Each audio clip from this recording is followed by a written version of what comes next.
एक बार एक जंगल के निकट दो राजाओं के बीच घोर युद्ध हुआ। एक जीता दूसरा हारा। सेनाएं अपने नगरों को लौट गई। बस सेना का एक ढोल पीछे रह गया। उस ढोल को बजा बजाकर सेना के साथ गए भांड व चारण रात को वीरता की कहानियां सुनाते थे। युद्ध के बाद एक दिन आंधी आई। आंधी के जोर में वह ढोल लुकता पुढ़कता एक सूखे पेड़ के पास जाकर टिक गया। उस पेड़ की सूखी टहनियां ढोल से इस तरह से सट गई थी कि तेज हवा चलते ही ढोल पर टकरा जाती थी और धमाधम धमाधम की गुंजायमान आवाज होती। एक सियार उस क्षेत्र में घूमता था। उसने ढोल की आवाज सुनी। वह बड़ा भयभीत हुआ। ऐसी अजीब आवाज बोलते पहले उसने किसी जानवर को नहीं सुना था। वह सोचने लगा कि यह कैसा जानवर है जो ऐसी जोरदार बोली बोलता है, धमाधम। सियार छिपकर ढोल को देखता रहता, ये जानने के लिए कि यह जीव उड़ने वाला है या चार टांगों पर दौड़ने वाला। एक दिन सियार झाड़ी के पीछे छुपकर ढोल पर नजर रखे था। तभी पेड़ से नीचे उतरती हुई एक गिलहरी कूदकर ढोल पर उतरी। हल्की सी ढम की आवाज भी हुई। गिलहरी ढोल पर बैठी दानक उतरती रही। सियार बड़बड़ाया, ओह, तो यह कोई हिंसक जीव नहीं है। मुझे भी डरना नहीं चाहिए। सियार फूंक फूंक कर कदम रखता ढोल के निकट गया।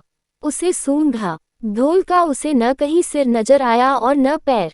तभी हवा के झुंके से टहनियां ढोल से टकराईं। धम की आवाज हुई और सियार उछलकर पीछे जा गिरा। अब समझ आया। सियार उड़ने की कोशिश करता हुआ बोला, ये तो बाहर का खोल है। जीव इस खोल के अंदर है। आवाज बता रही है कि जो कोई जीव इस खोल के भीतर रहता है वह मोटा ताजा होना चाहिए। चर्बी से भरा शरीर। तभी ये धम इक्वल्स धम की जोरदार बोली बोलता है। अपनी मांद में घुसते ही सियार बोला, ओ सियारी, दावत खाने के लिए तैयार हो जा। एक मोटे ताजे शिकार का पता लगाकर आया हूँ। सियारी पूछने लगी, तुम उसे मारकर क्यों नहीं लाए? सियार ने उसे झिकी दी, क्योंकि मैं तेरी तरह मूर्ख नहीं हूँ। वह एक खोल के भीतर छिपा बैठा है। खोल ऐसा है कि उसमें दो तरफ सूखी चमड़ी के दरवाजे हैं। मैं एक तरफ से हाथ डाल उसे पकड़ने की कोशिश करता तो वह दूसरे दरवाजे से न भाग जाता। चांद निकलने पर दोनों ढोल की ओर गए। जब वह निकट पहुंच ही रहे थे कि फिर हवा से टहनियां ढोल पर टकराईं और धम धम की आवाज निकली। सियार सियारी के कान में बोला, सुनी उसकी आवाज।